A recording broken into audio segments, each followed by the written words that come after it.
अति किसी भी चीज की बहुत बुरी होती है, परंतु उसके बाद जो भी होंगे अच्छे ही होंगे।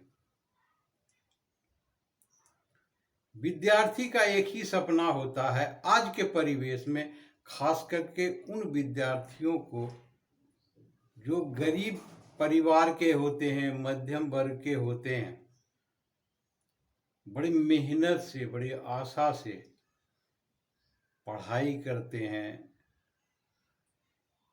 परंतु उन्हें रोजगार या नौकरी की प्राप्ति नहीं होती है, तो बड़े दुख होते हैं। परंतु कुछ आज हम आपको विशेष रूप से रोजगार, नौकरी पाने के कुछ तरीके बताऊंगा, और आने वाले समय में आपके लिए बेहतर कौन सा समय होगा उस बारे में भी चर्चा करेंगे, और किन विद्यार्थियों को कब कैसे ये अवसर प्राप्त होंगे रोजगार के, नौकरी के, इसे आने वाले समय में पूर्ण रूपेण बताऊंगा। इसके लिए आप सब्सक्राइब जरूर कर लें, ताकि ये जानकारियां आपको मिल जाए जो बहुत ही आपके लिए विशेष हों। आने वाले वर्षों में 2025, 2026, 2027 और 2028 ये वर्ष जो हैं आपको रोजगार के सुअवसर प्रदान करेंगे। इन वर्षों में क्या खास बात है जो अवसर मिलेंगे विद्यार्थी को रोजगार के लिए? तो 2025 मंगल के वर्ष हैं, 26, 27 और 28 सूर्य, चंद्रमा और गुरु के हैं, जो रोजगार प्राप्त करने में, सरकारी नौकरी प्राप्त करने में इन ग्रहों का विशेष योगदान होते हैं। तो इन वर्षों में ये अवसर आपको मिलेंगे।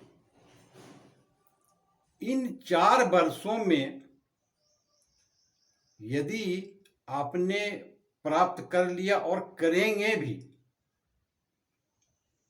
यदि आप नियमबद्ध, क्रमबद्ध जो मैं बताऊंगा उसे समझने का प्रयास करेंगे, तो विद्यार्थी 3 तरह के होते हैं।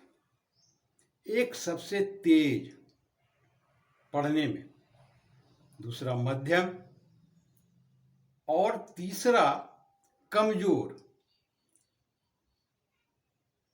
जब विद्यार्थियों के सामने इस प्रकार की चर्चा करेंगे, तेज वाले विद्यार्थी बहुत खुश हो जाते हैं, मध्यम जो होते हैं थोड़े खुश, थोड़े दुखी होते हैं, परंतु जो कमजोर होते हैं वो अत्यधिक दुखी होते हैं।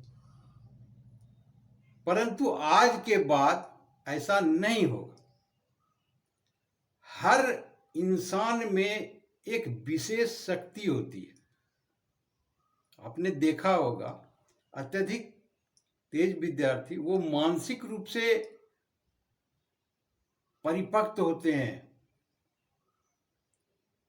परंतु जो कमजोर और मध्यम होते हैं उनका शारीरिक बल अधिक होता है। प्रायः आपने देखा होगा जो टेक्निकल हैंड में हो या डिफेंस के क्षेत्र में हो, तो इन्हीं दोनों में से बच्चे जाते हैं। अत्यधिक तेज पढ़ने वाले न तो उनको रुचि होती है इन बातों से, और न ये क्षेत्र में वो जाना पसंद करते हैं। दोनों बात भी होती है।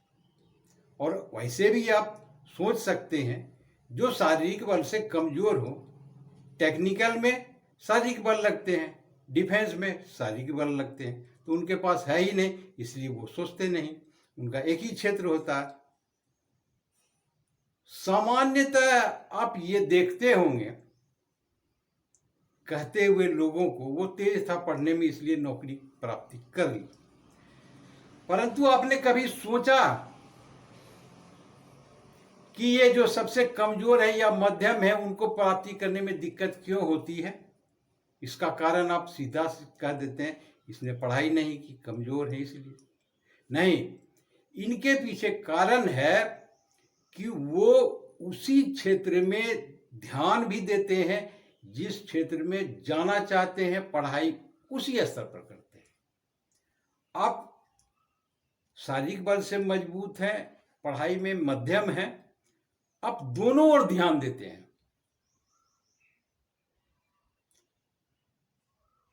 तो दो तरफ से जो भी वैकेंसी आया, डिफेंस में भी गए, टेक्निकल में भी गए, नॉन टेक्निकल में भी गए, आपका विस्तार इस प्रकार से होंगे, न आप इधर जा सकते हैं न उधर जा सकते हैं। आपका फोकस जब तक एक ओर जहां आप टारगेट सेट करें वहां नहीं लगाइएगा, तब तक सफलता मिलना कठिन होगा। तो दृष्टि को एक ही तरफ ध्यान दें। जैसे तेज पढ़ने वाले विद्यार्थी कभी डिफेंस या टेक्निकल में नहीं जाना चाहते, वो सिविल में जाना चाहते, उनका ध्यान एक ही ओर रहता है। वो पढ़ाई में तेज है इसलिए नौकरी नहीं लिए, बल्कि उनका फोकस एक तरफ था इसलिए लिया। आप दोनों तरफ देखिए, जो कमजोर है जो मध्यम है, ये क्या करें? ये कंफ्यूज हो जाते हैं। किस में? मध्यम वाले कंफ्यूज हो जाते हैं कि टेक्निकल अपनाए या शारीरिक बल अपनाए। कमजोर जो विद्यार्थी हैं वो भी यही सोचते हैं। इन दोनों का ही अधिक प्रॉब्लम होते हैं, अधिक दिक्कत होते हैं। तो अब हम किस ओर जाएं? सबसे पहले ये समझने का प्रयास करें, ज्योतिष का जो गणना है वो बाद में रखें किनारे, इस ओर ध्यान दें कि सबसे अच्छा हमको क्या लगता है। हम यदि अगर डिफेंस में जाते हैं, उस योग जो ताकतें होती है जो लोग कर सकते हैं वैसा हम कर सकते हैं, तो आप अवश्य ही डिफेंस में जाएं। यदि आपको लगता है कि नहीं हम पिछड़ जाएंगे, कुछ कमियां हैं हम में, हो सकता है लंबाई में हो, छोटे हो तो जा नहीं सकते, तो ऐसे सूरत में तो आपको एकदम बिल्कुल ही कोई टेक्निकल जो आपको बेहतर लगे, जो समझ में आपको आए उसी को अपनाइए। जो समझ में नहीं आए और मार्केट में अधिक डिमांड है या किसी ने कहा कि इसको सीखने का प्रयास करो, इसका मांग बहुत है, और वो सीखने नहीं, हर चीज का मांग है। आपको जो समझ में आए, जो बेहतर लगे, आप उसी पर फोकस कीजिए, उसी पर ध्यान दीजिए, और उसी क्षेत्र में चाहे वो सरकारी जॉब हो या गैर सरकारी हो, रोजगार पाने का प्रयास उसी में कीजिए। फिर देखिए आपको कैसे नहीं सफलता मिलती है। तो इस प्रकार से करने के बाद आप देखेंगे आने वाले समय में हम आपको बताएंगे कि कौन से विद्यार्थी किस प्रकार के होने से, किस क्षेत्र में जाने से बेहतर होंगे। आज के लिए इतना ही। धन्यवाद।